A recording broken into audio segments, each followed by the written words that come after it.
Okay, so this is a really stupid decision, in my opinion, if they are going to do this, because we just got him at the end of No Way Home as the real Spider-Man that everyone was waiting for him to be, on his own, by himself. He's not Iron Boy anymore, like a lot of people were calling him. And I wasn't mad with that. I know a lot of fans were, but you're going to piss fans off if you kill him in Spider-Man 4. It's not going to work. Let's check this out.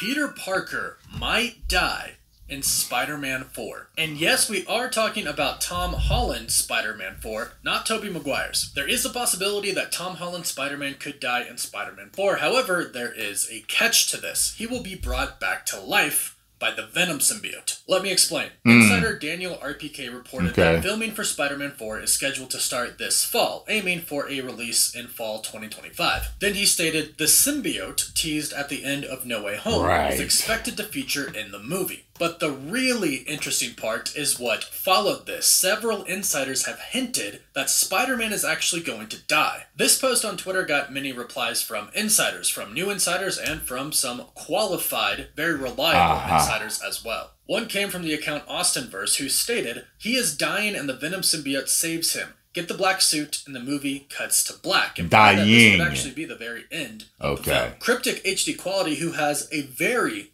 excellent track record. That makes sense. Dying. A coffin about to go into the ground, and somebody slipping over it. And to top it all off, in reply to the GIF that Cryptic HD Quality posted, Alex Perez from the Cosmic Circus, a very credible, reputable outlet, posted this. He'll bounce back. It's not like this will be the first time he died. Again, further implying that the symbiote might save Peter Parker's life in Spider-Man 4. This would be a really cool way to have the symbiote attached to Peter Parker. This would also set Peter Parker up to use the Venom symbiote in Secret Wars, because if the symbiote saves his life, he's not going to believe that it's bad in any way. And that would make sense, because we've heard that for the very first time when he uses the suit, it's actually going to be in Avengers Secret Wars. So if this is the ending of Spider-Man 4, then we'll see the true Spider-Man with the Venom symbiote come to life in Avengers Secret Wars, just like they did in the comics for the very first time. And that way he can use the suit throughout the entirety of Secret Wars without thinking that it's bad for him in any way. And he can come back in Spider-Man 5, and then they could address the fact that the symbiote's not actually so good. So, right away, let me know, do you think this is a good story idea? Would you like to see this happen in Spider-Man 4? When you put it that way, yes. Now, to top this news off, we have some news coming directly from Sony about Spider-Man 4. And according to a new report from Sony themselves, Spider-Man 4 is going to be an incredibly significant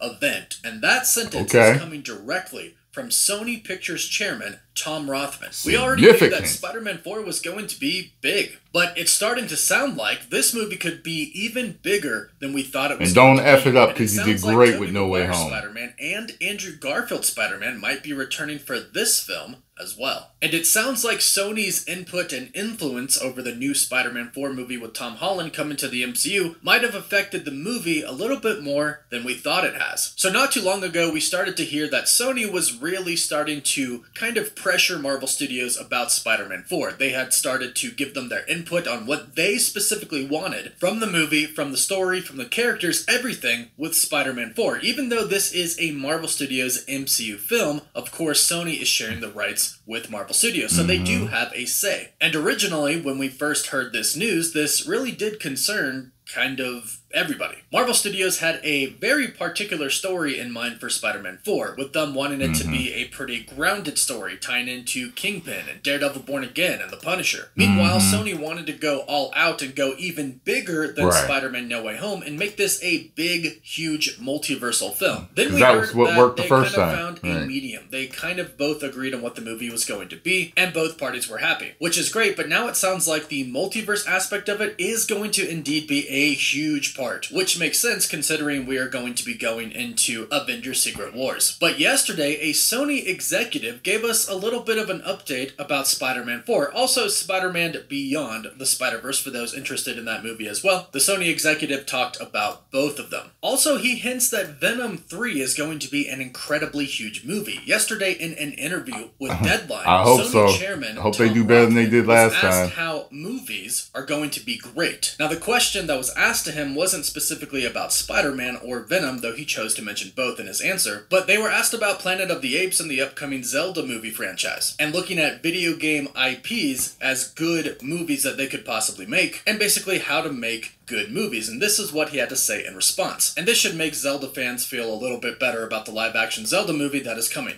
He said, because the movie is being developed and made in the closest possible collaboration with Nintendo video game designer Shigeru Miyamoto. He's a true genius in that world, and it's really his strong vision that is motivating it. He created it and understands it thoroughly, which is great news, but he goes on to say, the larger point I'm making is that I think a healthy slate going forward is not going to be one side of the divide or the other. It's going to have a balance of big IP solid sequels. Let me tell you, when the last of the Spider-Verse movies comes with Phil Lord and Chris Miller, it's going to be a significant event, as will the next Tom Holland Spider-Man film. And when all the Karate Kid storylines come together with Ralph Macchio and Jackie Chan and a new young Karate Kid, for those fans, that's going to be a significant moment. We have those. The third and last Venom is going to be huge. Now, his comments about both Spider-Man movies and the last Venom movie make me think that Spider-Man and Venom are finally going to meet. And remember, Tom Hardy and Sony have been wanting Tom Holland's Spider-Man to interact with Tom Hardy's Venom for a very long time, since the very first Venom film. Unfortunately, in the first Venom film, Marvel Studios are the ones that said no. They didn't want people to confuse the universes. They didn't want people to think that Venom and our Spider-Man with Tom Holland were in the same universe, which we totally understood at the time. However, now we're in the multiverse saga, and a lot of multiverse events are happening, and we've had Spider-Man No Way Home already, where we saw Spider-Man from other universes in the MCU. Plus, not to mention the post-credit scenes for both Venom Let There Be Carnage and Spider-Man No Way Home. Clearly, they both set up Venom and Spider-Man. Now, they were a little bit confusing, but again, Tom Hardy said that the finale, what he wants for Venom, is to go up against Spider-Man. He said that if they were in the Olympics, the gold medal would be Venom and Spider-Man together in a movie. And here's what is really interesting about what the chairman said. He said that they're even connecting the Karate Kid franchise. They're going to bring Ralph Macchio and Jackie Chan together, who are from two different Karate Kid franchises. Plus, Beyond the Spider-Verse is a movie where a lot of different Spider-Man variants are going to come together as well. So clearly right now they are in the state of kind of making, or what they are trying to do is make really big movies that have really big, significant events where worlds collide, where characters collide. So one can imagine that this is what they are doing for Venom 3 and Spider-Man 4, which is really exciting to think about.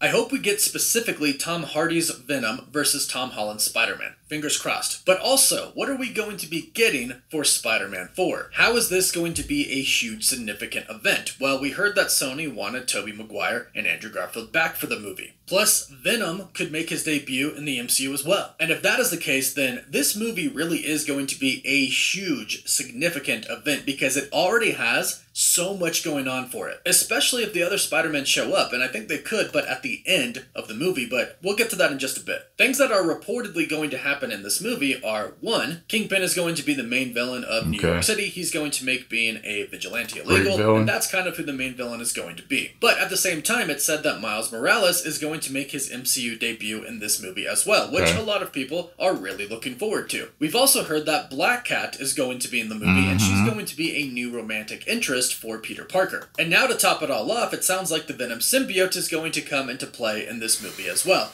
That's a lot. That's already pretty significant as it is. Introducing all of these new characters and the Venom symbiote. But to top it all off, they are going to have a pretty big multiverse aspect to the film as well, most likely towards the end. Kingpin will pretty much be kind of the main focus of the film, but then at the end they're going to shift more towards the threat of the entire multiverse being destroyed. And this could be where the other two Spider-Man come into play, because they might think, because of what they did in Spider-Man No Way Home, perhaps they are the cause of everything that has happened, and they need to find each other again. Plus, not to mention, this movie will go directly into the next multiverse films. So the three Spider-Men could very well come together at the end of this movie once again. And it does make sense that Peter Parker would get the Venom symbiote in Spider-Man 4, because going into Secret Wars, he should have it, because that is where, in the comics, he gets the Venom symbiote for the very first time. And we've heard that they want to kind of do a pretty similar story in Secret Wars, where Tom Holland does get the Venom symbiote and it helps him. And it makes sense that the Venom symbiote would help Tom Holland's Spider-Man in the film because, well, based off of everything we know from the movies and the comics, of course the symbiotes are sentient beings, and they're aware that they exist in a universe, in a multiverse, and if the multiverse gets destroyed, they get destroyed too. So there might not be too much conflict with the symbiote and Spider-Man in Spider-Man 4 or in Secret Wars if this is the route that they want to go down. Especially if the symbiote is actually going to save the life of Spider-Man. But either way, it's about to go down in Spider-Man 4. With everything we know already and possibly some other big surprises that Marvel and Sony could show us, I'm even more excited for the film now. But go ahead, let me know your thoughts in the comments down below. What do you think could make this movie so significant and be such a huge event? Let us know in the comments down below, and please don't forget to like the video and subscribe so you don't miss out on any of the latest Spider-Man and Marvel news. If you subscribe and leave a comment, you're entered in our giveaway for a chance to win an Xbox Series X or PS5. So, I'm fine with that. I'm absolutely fine with him getting hurt so bad that he's dying and the symbiote saves him. That's not too bad of an idea to say. But died the way, you know, the rumor. I was like, no, he just got to be Spider-Man by himself. We need at least one great movie of him by himself if you were going to bring in Miles Morales. But what I think they should do is 2 movies on his own. And then if you have Miles take over for him, do it in the 3rd one. Because isn't he signed on for 3 new movies? Is it 3 or 6? It's probably 6. It's probably 6 because it's like 3 Spider-Man and he's probably going to be in different Avengers ones. Yeah, so post comments down below. Let me know what you all thought. Get over to the Cosmic Wonder, subscribe. Tell them Tyrone Magnus sent you.